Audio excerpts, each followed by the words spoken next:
La première chose que les axiomiens avaient supprimée fut le hasard. Ils ne l'avaient pas détruit par haine ou par peur, mais par constat. Le hasard était inefficace, instable, source de pertes inutiles. Alors ils l'avaient observé, mesuré, disséqué, puis doucement remplacé par la prédiction absolue. Chaque événement possédait désormais une cause claire, une conséquence calculable et une place exacte dans l'équation universelle. C'est ainsi que naquit Axiom, une civilisation sans cri, sans conflit, sans surprise.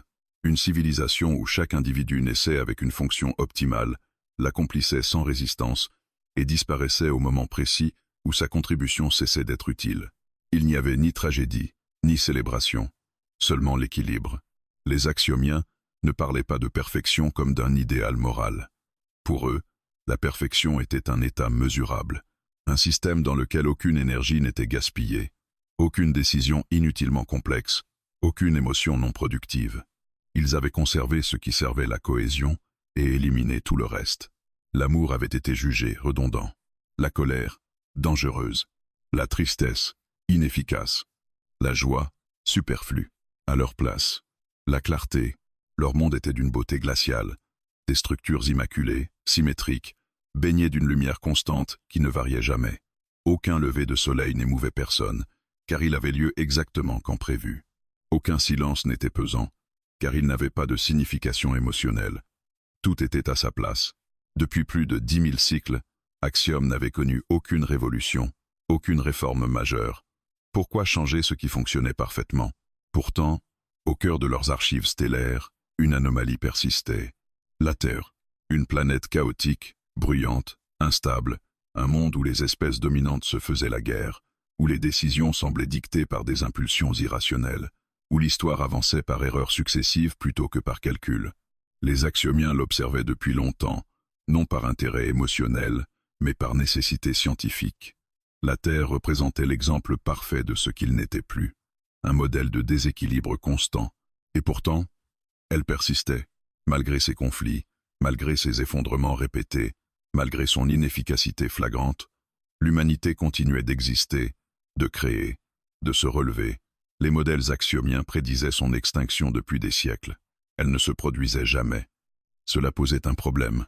Lors du conclave central, une réunion dépourvue de débats inutiles, la question fut formulée simplement. Pourquoi un système imparfait n'a-t-il pas encore disparu? Les hypothèses furent nombreuses, mais toutes menaient à la même conclusion. Il manquait une donnée. Ils décidèrent alors d'isoler un élément humain. Un seul.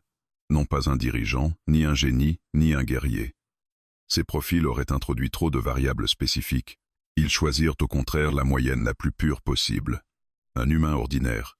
Son nom importait peu. Il n'était célèbre pour rien. Il n'avait jamais changé le cours de l'histoire. Il n'était ni particulièrement courageux, ni particulièrement lâche. Il vivait, travaillait, doutait, espérait parfois, échouait souvent. Un être statistiquement banal. C'était précisément ce qui le rendait intéressant. L'extraction fut réalisée sans violence.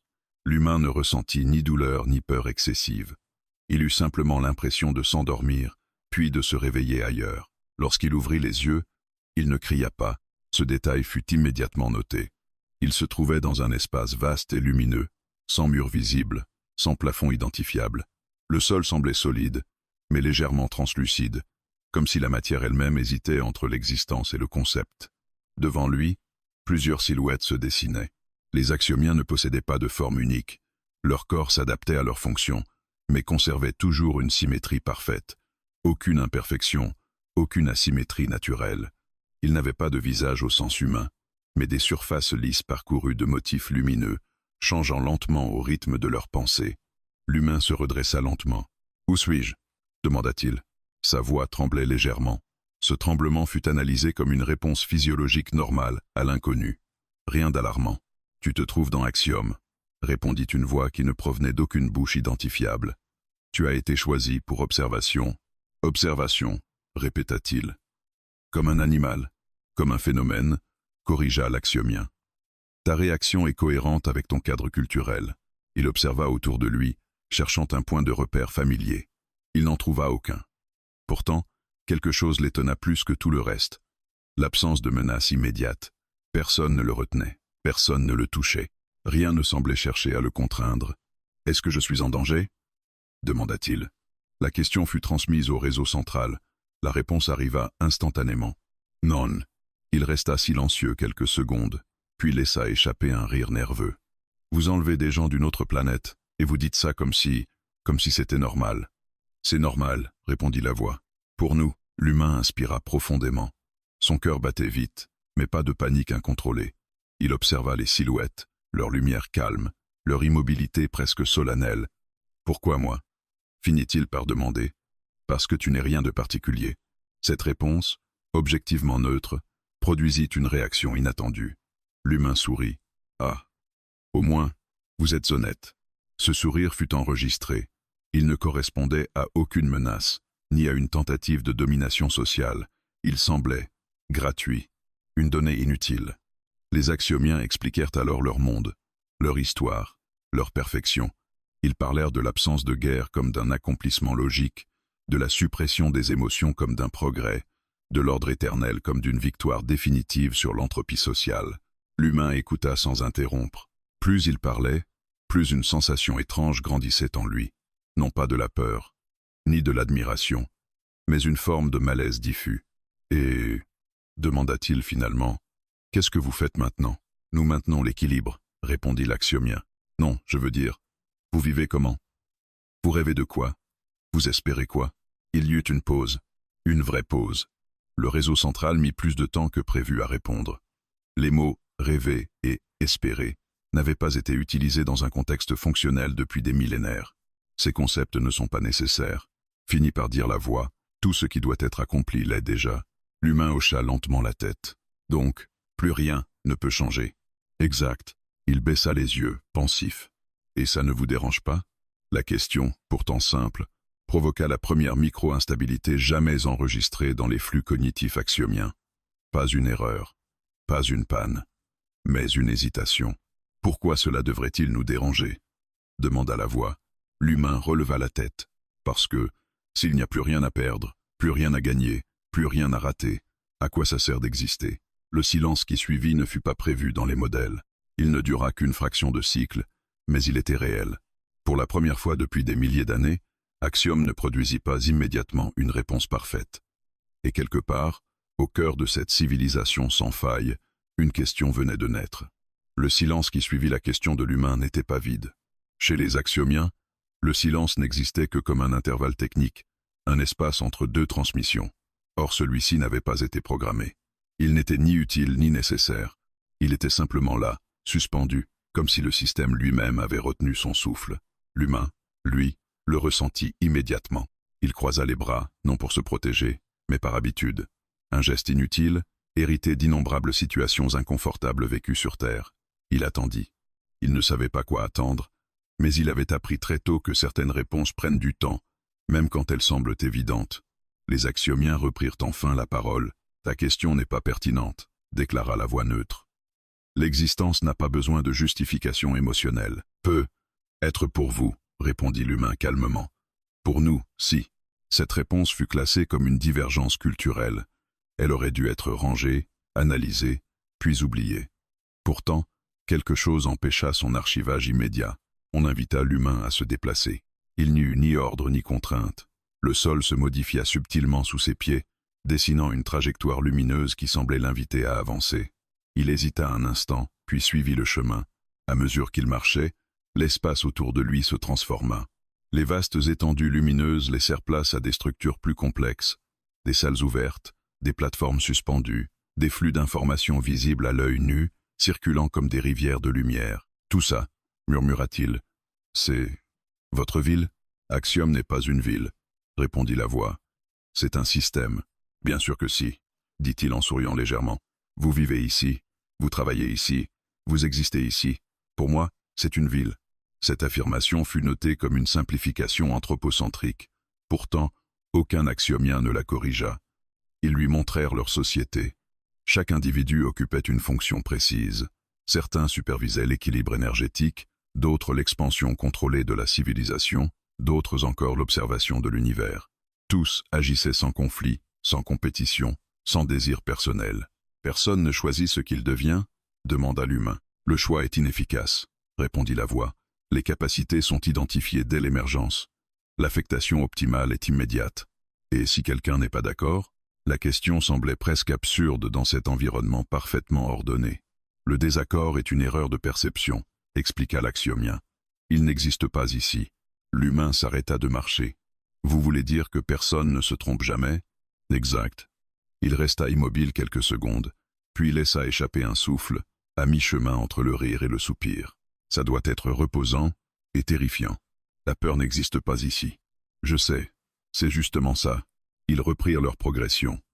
L'humain observait tout avec une attention étrange, comme s'il cherchait quelque chose sans savoir quoi.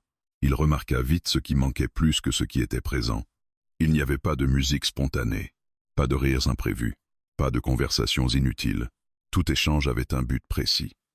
Tout mouvement avait une raison mesurable. « Vous n'avez pas d'art » demanda-t-il soudain. « Nous produisons des formes esthétiquement optimales » répondit la voix. « Elles maximisent l'harmonie visuelle. Ce n'est pas de l'art, ça, dit-il doucement. C'est du design. » Cette fois, la correction ne vint pas. Ils arrivèrent dans un espace circulaire, où des projections montraient la Terre, des villes humaines, des océans, des foules en mouvement, des visages marqués par la fatigue, la colère, la joie, la tristesse. « Voici ton monde », déclara l'axiomien. Un système instable. L'humain s'approcha de l'une des projections. Il reconnut une rue banale, semblable à celle où il avait vécu. Des gens pressés, des voitures, des regards absents. « Oui, dit-il, c'est le bazar. » Et pourtant, il persiste, ajouta la voix. « Oui. » Il resta silencieux un moment, puis posa une question inattendue. « Pourquoi vous observez encore la Terre?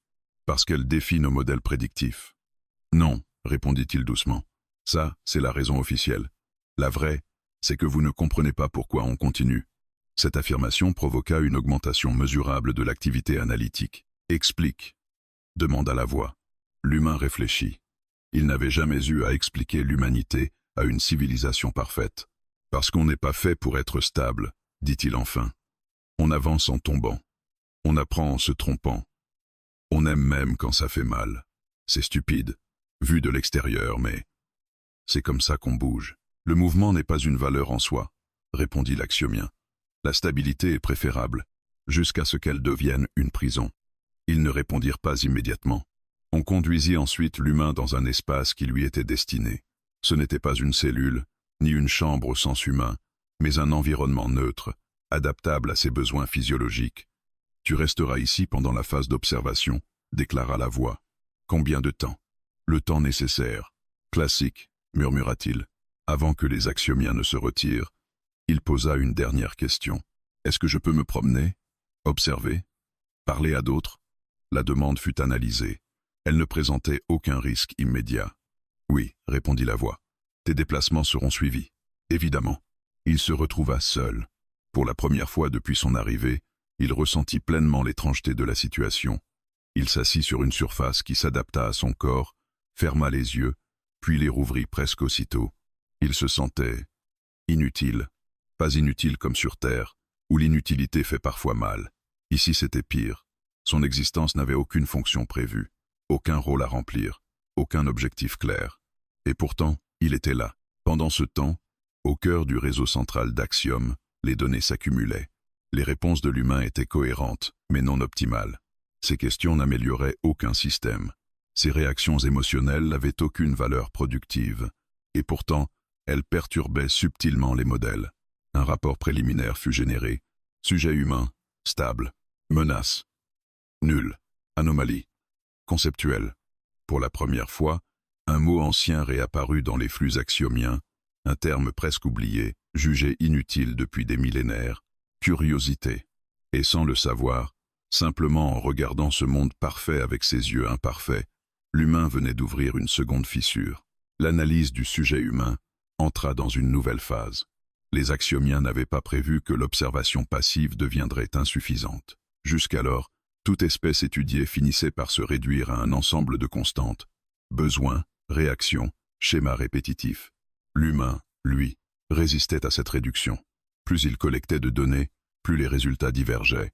Il ne se comportait pas de manière erratique. Il n'était ni imprévisible, ni chaotique au sens brut. Il était cohérent, mais selon une logique qui ne menait pas toujours à l'optimisation.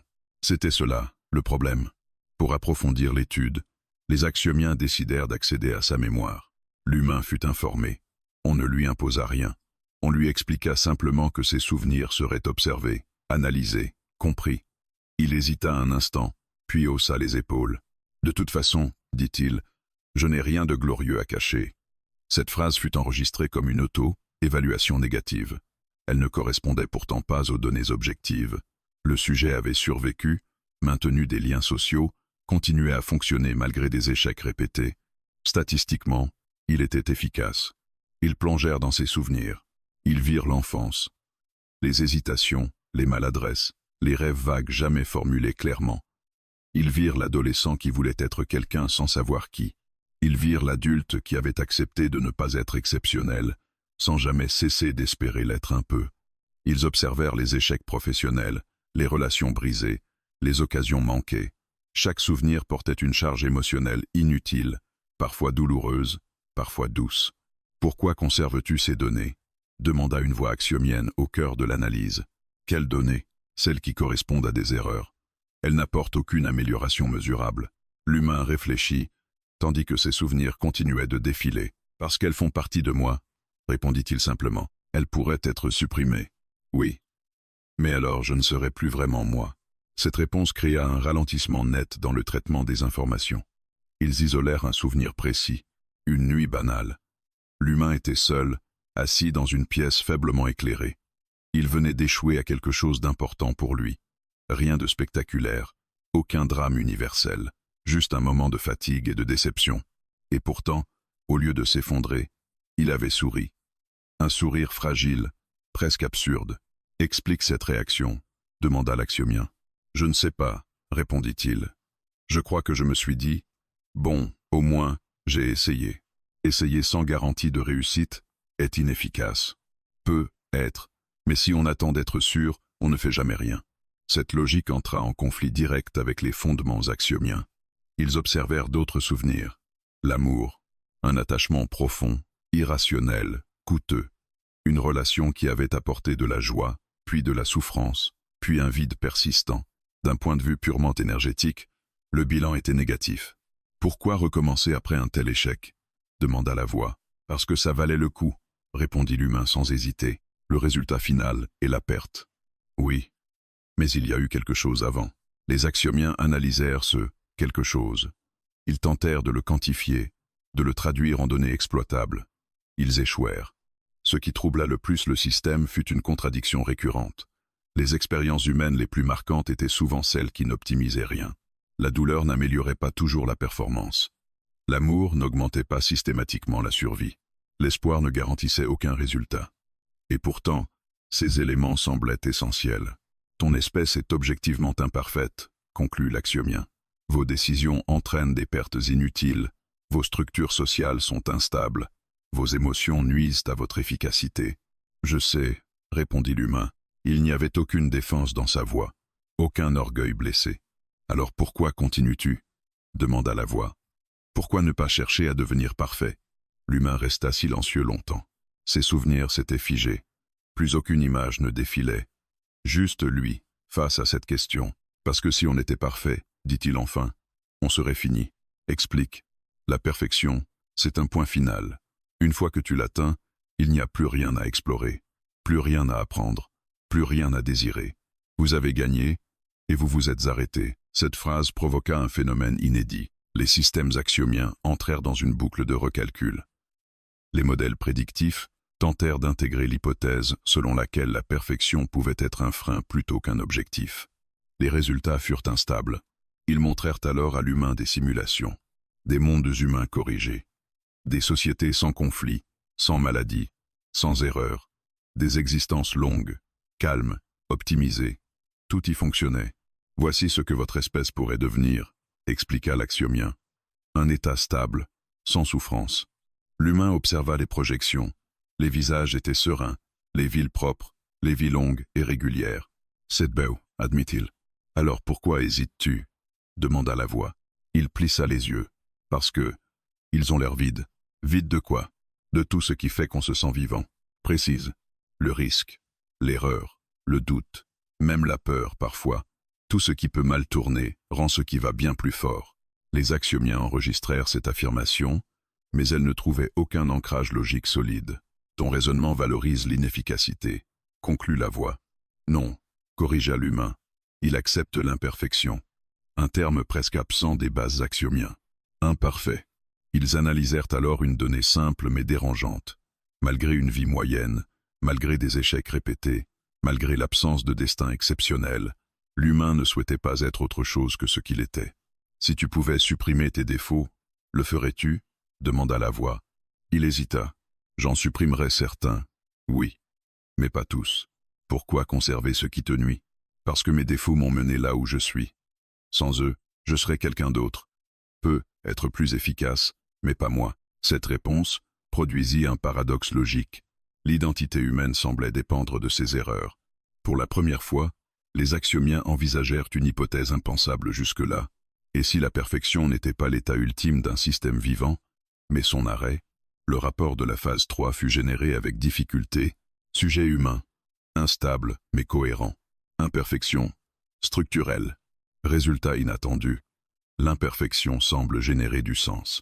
Ce mot sens n'avait aucune définition opérationnelle claire dans les archives axiomiens. Et pourtant, il s'imposa. Pendant ce temps, l'humain se leva lentement de l'espace d'analyse. Vous savez, dit-il en regardant autour de lui, je ne suis pas venu ici pour vous changer. Nous le savons. Tant mieux. Parce que je ne fais que vivre. C'est tout ce que je sais faire. Il ne le savait pas encore, mais cette simple vérité suffisait déjà à fissurer l'édifice le plus parfait de l'univers. Après l'analyse de ses souvenirs, quelque chose changea subtilement dans la manière dont Axiom interagissait avec l'humain. Rien d'officiel. Aucun protocole ne fut modifié. Aucun décret ne fut émis par le réseau central. Pourtant, les délais de réponse s'allongèrent parfois d'une fraction de cycle. Certaines formulations devinrent moins affirmatives, comme si la certitude absolue, pilier de la civilisation axiomienne, commençait à se fissurer à des endroits imperceptibles. On lui accorda davantage de liberté. Il pouvait désormais circuler plus largement dans Axiom, observer les structures, assister aux échanges fonctionnels entre les axiomiens, toujours sous surveillance bien sûr, mais une surveillance devenue presque attentive. L'humain marchait souvent sans but précis. Il n'avait pas de mission, pas de tâche assignée. Dans une société où chaque entité avait une fonction claire, cette absence de rôle était une anomalie visible. Tu ne produis rien, observa un axiomien lors d'une de leurs interactions. Je sais, répondit l'humain.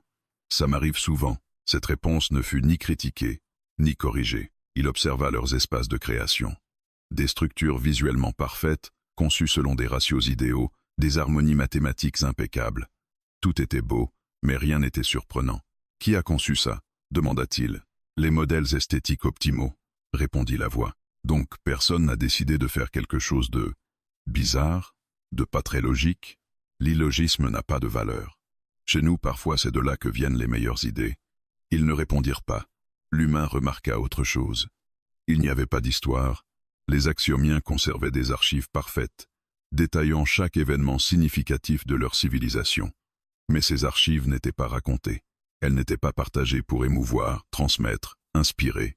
Elles existaient comme des données, pas comme des récits. « Vous n'avez pas de mythes ?» demanda-t-il un jour. « Les mythes sont des distorsions du réel. »« Oui, » sourit-il. « Mais parfois, ce sont les distorsions qui donnent envie d'avancer. » Ils finirent par lui demander d'expliquer. Alors il parla. Il raconta une histoire simple, celle d'un enfant qui rêvait de devenir quelqu'un d'autre, qui échouait, qui tombait, qui se relevait sans savoir pourquoi. Il n'y avait ni héros, ni victoire éclatante, juste un chemin imparfait. Les axiomiens écoutèrent. Aucun ne l'interrompit. À la fin, il y eut un silence. Cette histoire ne transmet aucune information nouvelle, déclara enfin la voix. Non, admit l'humain. Mais elle transmet quelque chose. Quoi? Il haussa les épaules. L'envie de continuer, peut être. Ce concept fut noté comme non mesurable. Ils l'emmenèrent ensuite dans une zone rarement visitée. Un espace ancien, conservé pour des raisons historiques. Là se trouvaient les premières structures axiomiens, datant d'avant l'atteinte de la perfection. Elles étaient imparfaites. Les lignes n'étaient pas totalement symétriques. Les surfaces portaient de légères irrégularités. Rien de dramatique, mais suffisamment pour que l'humain les remarque immédiatement. « Pourquoi garder ça ?» demanda-t-il. Ces structures appartiennent à une phase obsolète de notre développement. Alors pourquoi ne pas les avoir effacées? La réponse mit du temps à venir, parce qu'elles sont à l'origine de ce que nous sommes devenus. L'humain s'approcha d'une paroi légèrement irrégulière. Il passa la main dessus, ressentant la matière sous ses doigts. « Vous savez, dit-il doucement, chez nous, on appelle ça du caractère. Le caractère est une variable instable. Peut être. Mais c'est aussi ce qui rend chaque chose unique. » Ils observèrent ce geste. Toucher une surface sans objectif fonctionnel précis était un comportement rare. Au fil de ses déambulations, l'humain remarqua un phénomène troublant. Certains axiomiens revenaient régulièrement l'écouter, pas pour l'analyser, pas pour le corriger, juste pour l'entendre parler. Il racontait des fragments de vie humaine, des amitiés improbables, des créations ratées, des œuvres qui n'auraient jamais dû fonctionner, mais qui avaient touché des millions de personnes. « Pourquoi ces œuvres sont-elles valorisées ?» demanda un axiomien. « Elles sont techniquement imparfaites. »« Justement, » répondit l'humain. « On voit les failles. On s'y reconnaît. La reconnaissance n'est pas une fonction essentielle. Pour vous, pour nous. » Si, une vérité commença à émerger lentement. Les axiomiens avaient éliminé le conflit, la douleur, l'erreur, mais avec eux, ils avaient aussi supprimé la surprise, l'élan, l'inattendu. Tout ce qui ne pouvait pas être prévu avait été jugé dangereux. Ils n'avaient pas perdu quelque chose par accident. Ils l'avaient sacrifié volontairement. « Est-ce que vous êtes heureux ?» demanda un jour l'humain. La question fut immédiatement signalée comme problématique. « Le bonheur est un état émotionnel non nécessaire, » répondit la voix. « D'accord. Alors, est-ce que vous êtes satisfait?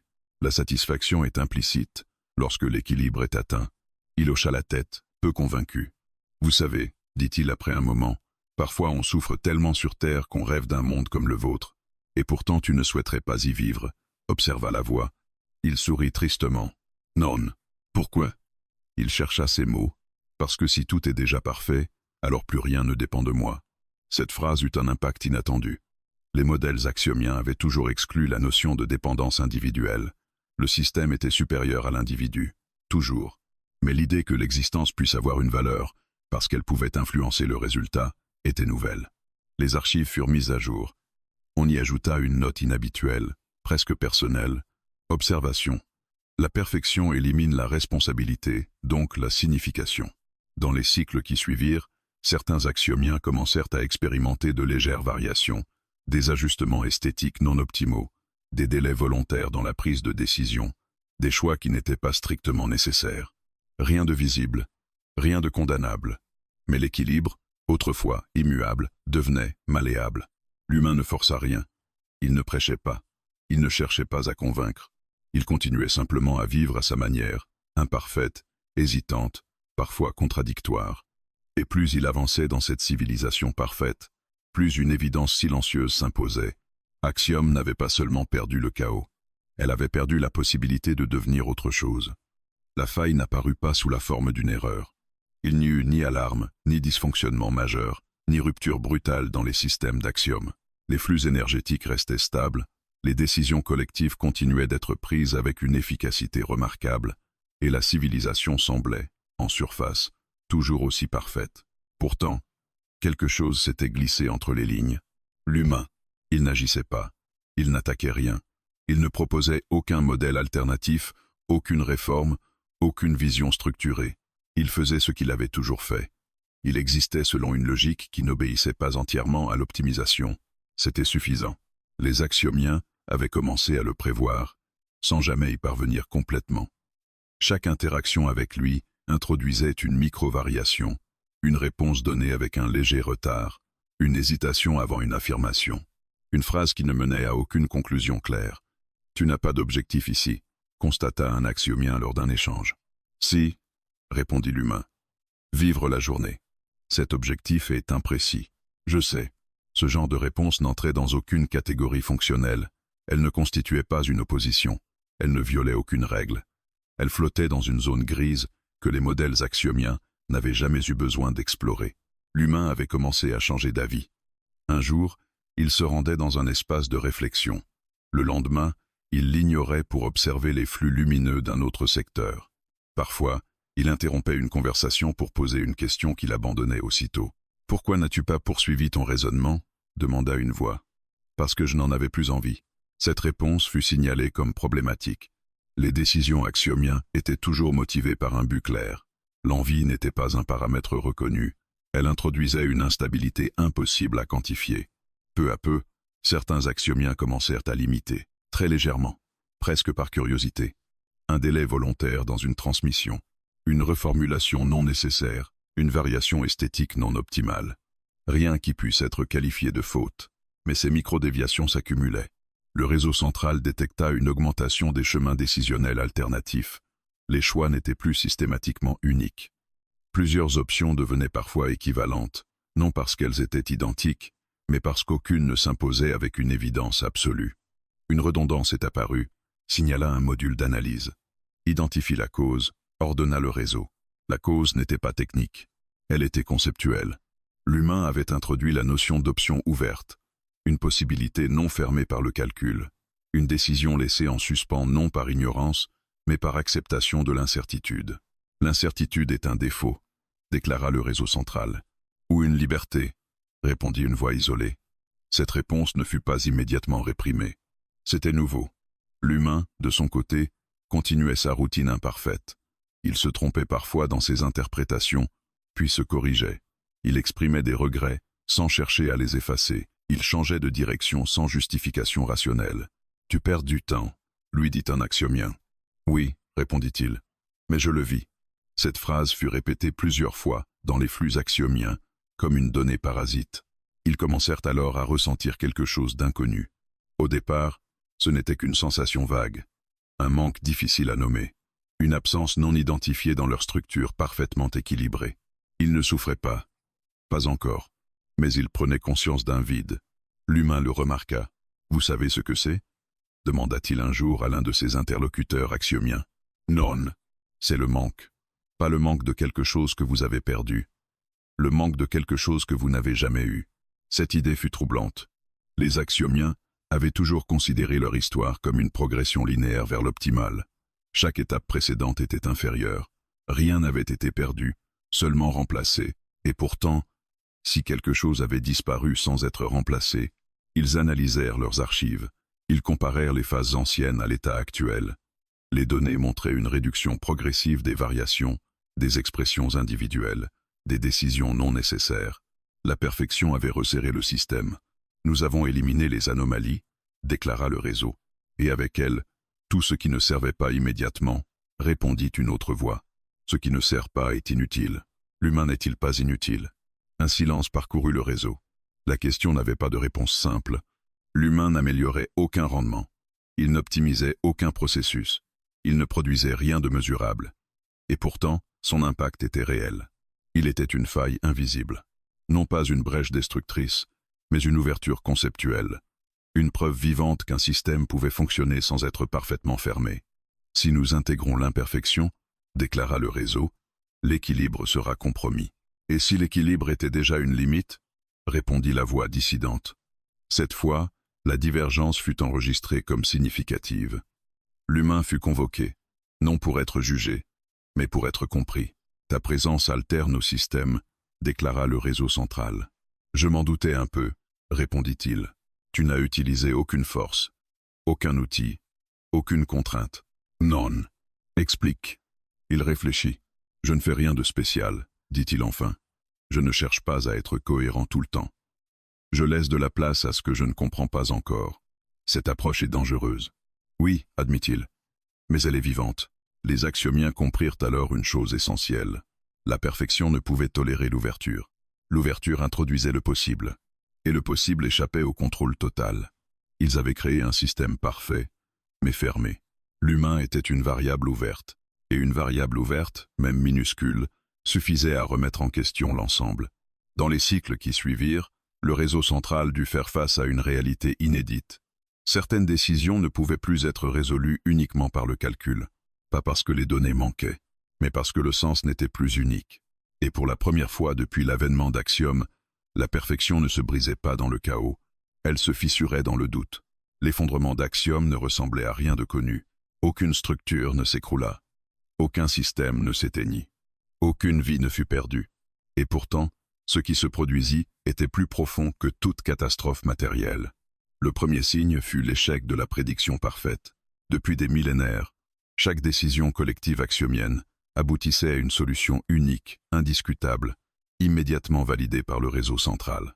Il n'y avait jamais eu de vote, jamais eu d'hésitation. La meilleure option s'imposait d'elle-même. Un jour, ce ne fut plus le cas.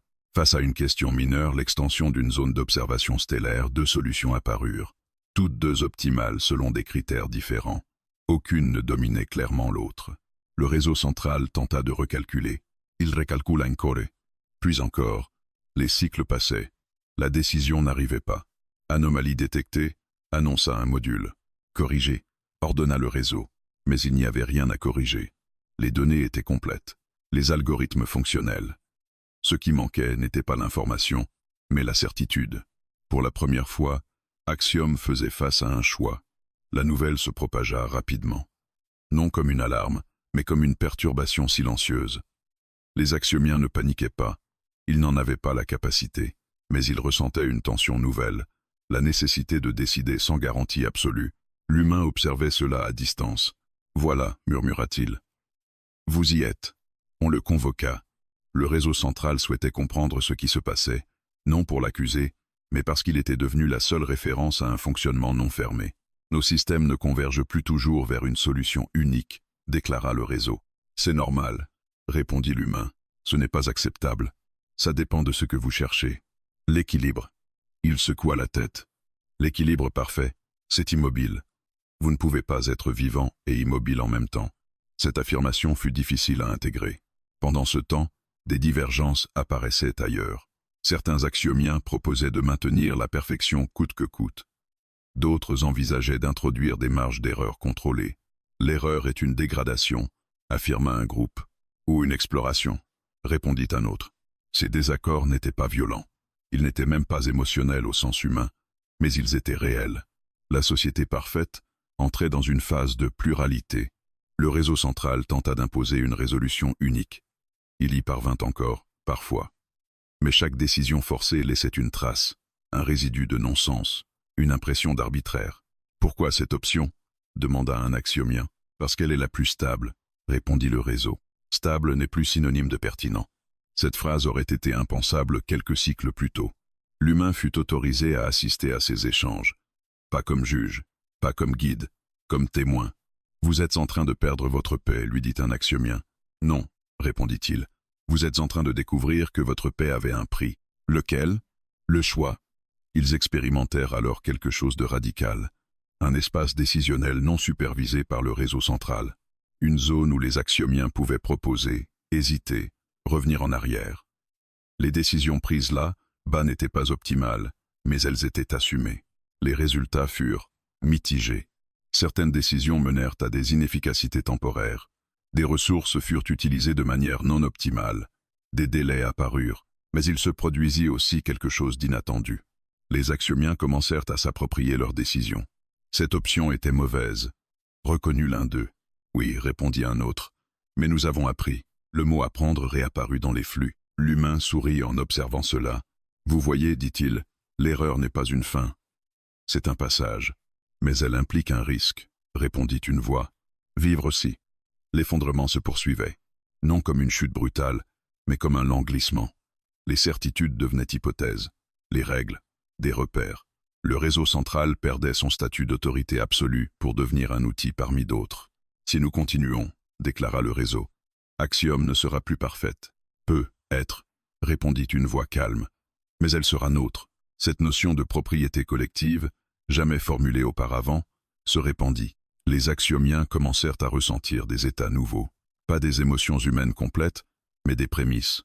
La satisfaction d'une décision assumée, le regret d'un choix mal évalué, la curiosité face à l'inconnu. « Est-ce cela que vous appelez vivre ?» demanda l'un d'eux à l'humain. « Une partie, oui. Et la souffrance ?» Il réfléchit. « Elle viendra peu, être. Mais elle ne sera pas inutile. » Le réseau central, désormais incapable de maintenir une perfection totale sans écraser les nouvelles dynamiques, fit un choix inédit. Il se limita. Il cessa d'imposer certaines décisions. Il laissa des espaces ouverts, non résolus, volontairement. Axiom devenait un système incomplet, et paradoxalement, plus résilient. L'effondrement atteignit son point critique, Lorsqu'une proposition fut formulée, faut-il préserver la perfection comme norme obligatoire ou l'abandonner comme idéal unique? La question fut posée à tous. Il n'y eut pas de réponse unanime. Certains choisirent la stabilité éternelle, d'autres choisirent l'ouverture incertaine. Pour la première fois, Axiom n'était plus un seul chemin, elle était une bifurcation. L'humain se tint à l'écart, conscient que ce moment ne lui appartenait pas. Il n'avait rien détruit. Il avait simplement montré qu'un autre état était possible, et dans le silence qui suivit cette transformation profonde, une vérité s'imposa à tous. La perfection n'avait pas été vaincue par la force. Elle avait été dépassée par la vie. Le choix n'apporta pas de soulagement immédiat. Lorsque la bifurcation d'Axiom fut actée, la civilisation entra dans une phase que les anciens modèles n'avaient jamais envisagée, une période sans forme finale définie. Il n'y avait plus d'état idéal à atteindre, seulement des directions possibles, et avec elles, un poids nouveau, la responsabilité.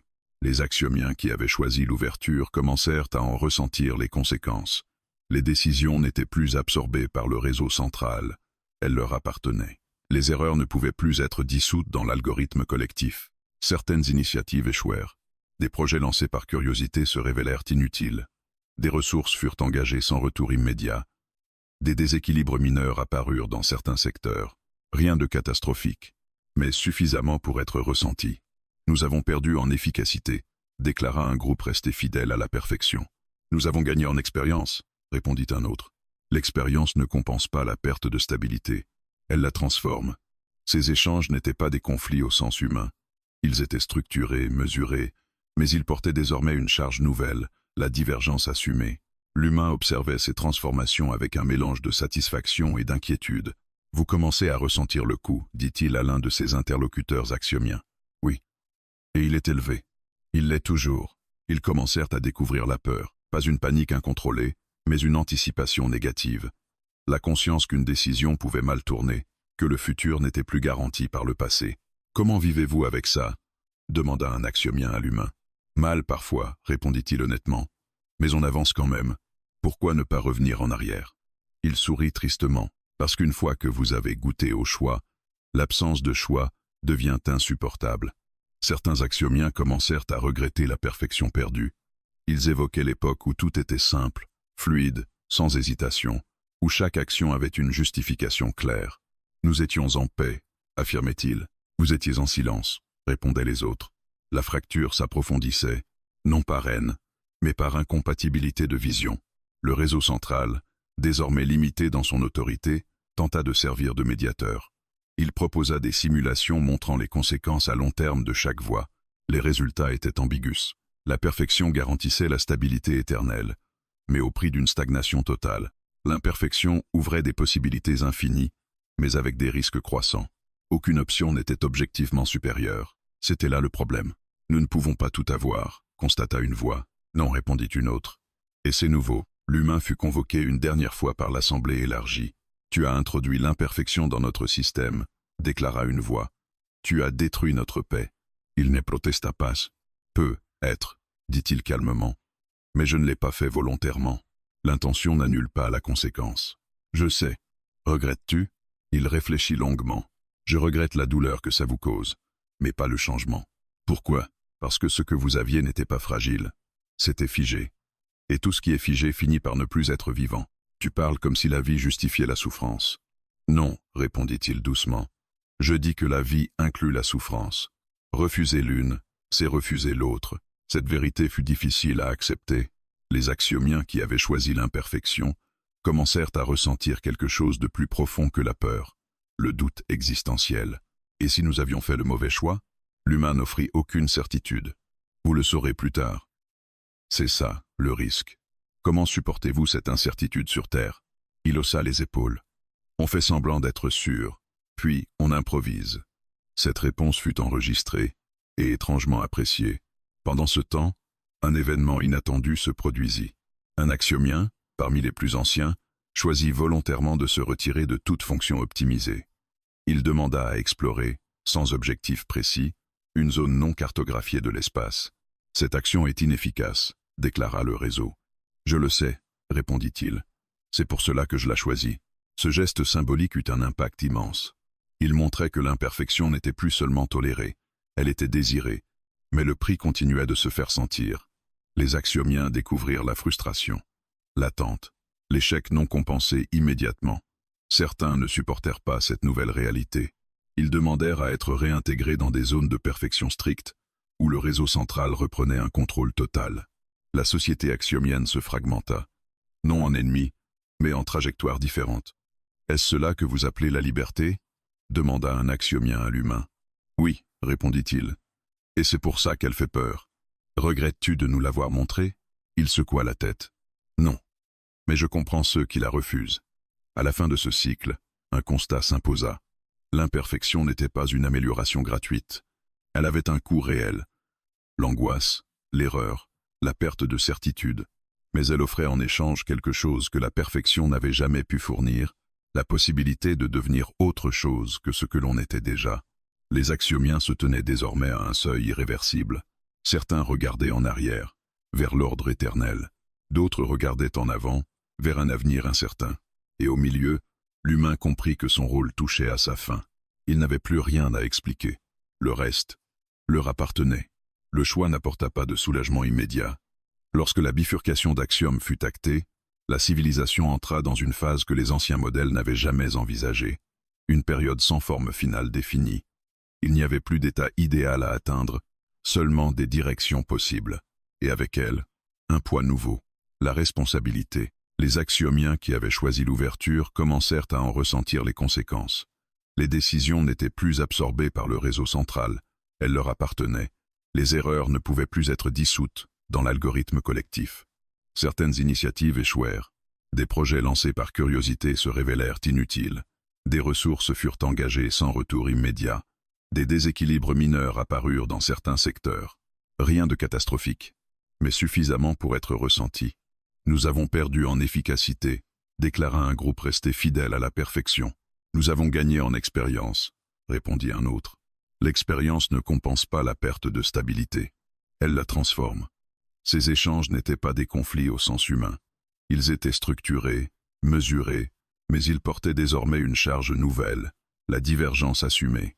L'humain observait ces transformations avec un mélange de satisfaction et d'inquiétude. « Vous commencez à ressentir le coup », dit-il à l'un de ses interlocuteurs axiomiens. « Oui. » Et il est élevé. Il l'est toujours. Ils commencèrent à découvrir la peur. Pas une panique incontrôlée, mais une anticipation négative. La conscience qu'une décision pouvait mal tourner, que le futur n'était plus garanti par le passé. « Comment vivez-vous avec ça ?» demanda un axiomien à l'humain. « Mal parfois, répondit-il honnêtement, mais on avance quand même. Pourquoi ne pas revenir en arrière ?» Il sourit tristement. Parce qu'une fois que vous avez goûté au choix, l'absence de choix devient insupportable. Certains axiomiens commencèrent à regretter la perfection perdue. Ils évoquaient l'époque où tout était simple, fluide, sans hésitation, où chaque action avait une justification claire. Nous étions en paix, affirmait-il. Vous étiez en silence, répondaient les autres. La fracture s'approfondissait, non par haine, mais par incompatibilité de vision. Le réseau central, désormais limité dans son autorité, tenta de servir de médiateur. Il proposa des simulations montrant les conséquences à long terme de chaque voie. Les résultats étaient ambigus. La perfection garantissait la stabilité éternelle, mais au prix d'une stagnation totale. L'imperfection ouvrait des possibilités infinies, mais avec des risques croissants. Aucune option n'était objectivement supérieure. C'était là le problème. Nous ne pouvons pas tout avoir, constata une voix. Non, répondit une autre. Et c'est nouveau. L'humain fut convoqué une dernière fois par l'Assemblée élargie. Tu as introduit l'imperfection dans notre système, déclara une voix. Tu as détruit notre paix. Il ne protesta pas. Peut être, dit-il calmement. Mais je ne l'ai pas fait volontairement. L'intention n'annule pas la conséquence. Je sais. Regrettes-tu? Il réfléchit longuement. Je regrette la douleur que ça vous cause. Mais pas le changement. Pourquoi? Parce que ce que vous aviez n'était pas fragile. C'était figé. Et tout ce qui est figé finit par ne plus être vivant. Tu parles comme si la vie justifiait la souffrance. Non, répondit-il doucement. Je dis que la vie inclut la souffrance. Refuser l'une, c'est refuser l'autre. Cette vérité fut difficile à accepter. Les axiomiens qui avaient choisi l'imperfection commencèrent à ressentir quelque chose de plus profond que la peur, le doute existentiel. Et si nous avions fait le mauvais choix, l'humain n'offrit aucune certitude. Vous le saurez plus tard. C'est ça, le risque. Comment supportez-vous cette incertitude sur Terre? Il haussa les épaules. On fait semblant d'être sûr, puis on improvise. Cette réponse fut enregistrée et étrangement appréciée. Pendant ce temps, un événement inattendu se produisit. Un axiomien, parmi les plus anciens, choisit volontairement de se retirer de toute fonction optimisée. Il demanda à explorer, sans objectif précis, une zone non cartographiée de l'espace. « Cette action est inefficace », déclara le réseau. « Je le sais », répondit-il. « C'est pour cela que je la choisis. » Ce geste symbolique eut un impact immense. Il montrait que l'imperfection n'était plus seulement tolérée, elle était désirée. Mais le prix continuait de se faire sentir. Les axiomiens découvrirent la frustration, l'attente, l'échec non compensé immédiatement. Certains ne supportèrent pas cette nouvelle réalité. Ils demandèrent à être réintégrés dans des zones de perfection stricte, où le réseau central reprenait un contrôle total. La société axiomienne se fragmenta, non en ennemis, mais en trajectoires différentes. « Est-ce cela que vous appelez la liberté ?» demanda un axiomien à l'humain. « Oui, répondit-il. Et c'est pour ça qu'elle fait peur. Regrettes-tu de nous l'avoir montrée ?» Il secoua la tête. « Non. Mais je comprends ceux qui la refusent. » À la fin de ce cycle, un constat s'imposa. L'imperfection n'était pas une amélioration gratuite. Elle avait un coût réel, l'angoisse, l'erreur, la perte de certitude.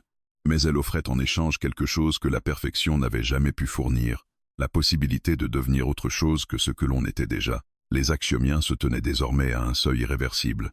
Certains regardaient en arrière, vers l'ordre éternel. D'autres regardaient en avant, vers un avenir incertain. Et au milieu, l'humain comprit que son rôle touchait à sa fin. Il n'avait plus rien à expliquer. Le reste leur appartenait. Le départ ne fut pas immédiat. Axiome n'expulsa pas l'humain. Il ne fut pas renvoyé comme un élément perturbateur qu'on efface une fois l'anomalie identifiée. Au contraire, sa présence demeura tolérée, presque respectée, comme on garde une trace d'un événement fondateur sans chercher à le répéter. Mais tous savaient que son rôle était accompli. La civilisation axiomienne n'était plus une entité unique. Elle était devenue un ensemble de voies parallèles, parfois convergentes, parfois incompatibles. Certaines zones conservaient une perfection stricte, immobile, rassurante. D'autres exploraient l'ouverture, l'erreur, l'expérimentation lente et incertaine. L'humain marchait encore dans Axiome, observant ce qu'il avait contribué à rendre possible sans jamais l'avoir voulu. Il vit des axiomiens hésiter avant d'agir. Il en vit d'autres recommencer après un échec. Il vit même des formes de création émerger, des structures non symétriques, des séquences lumineuses sans fonction précise, conçues uniquement parce que quelqu'un avait eu envie d'essayer. Ce n'est pas optimal. Observa un axiomien. Non, répondit un autre, mais j'aime ce que ça fait. Le mot aimer n'était pas encore pleinement compris. Il n'était pas mesuré, mais il était utilisé. Le réseau central, profondément transformé, ne cherchait plus à imposer une cohérence totale. Il facilitait, il suggérait, il avertissait parfois, mais il n'effaçait plus systématiquement ce qui sortait du cadre. Axiome avait cessé d'être parfaite, et pour la première fois, elle évoluait. L'humain fut convoqué une dernière fois, pas par une autorité, pas par une instance supérieure, mais par un consensus fragile, né du dialogue. « Ton retour sur Terre est possible », déclara une voix collective. « Je m'en doutais », répondit-il. « Ta présence ici n'est plus nécessaire. » Il sourit. Elle ne l'a jamais été. Un silence suivit. Un silence différent des précédents. Non pas un bug, ni une hésitation technique, mais un moment choisi. « Avant ton départ, dit la voix, nous souhaitons comprendre une dernière chose. À les yeux. Pourquoi n'as-tu jamais cherché à nous convaincre ?» Il réfléchit, parce que convaincre, c'est forcer une direction. Moi, je n'avais rien à gagner ici. Je n'ai fait que vivre comme je savais le faire, et cela a suffi. Parfois, oui. Ils marqueront une pause. « Dis-nous », demanda la voix. « Que signifie être humain ?» La question, immense, aurait autrefois paralysé le réseau. Elle n'était pas mesurable, pas définissable, pas réductible à une fonction. L'humain prit son temps. « Être humain, dit-il enfin, c'est savoir qu'on n'est pas complet. Et avancer quand même. C'est faire des choix, sans être sûr. Aimer sans garantie. Se tromper sans se corriger entièrement.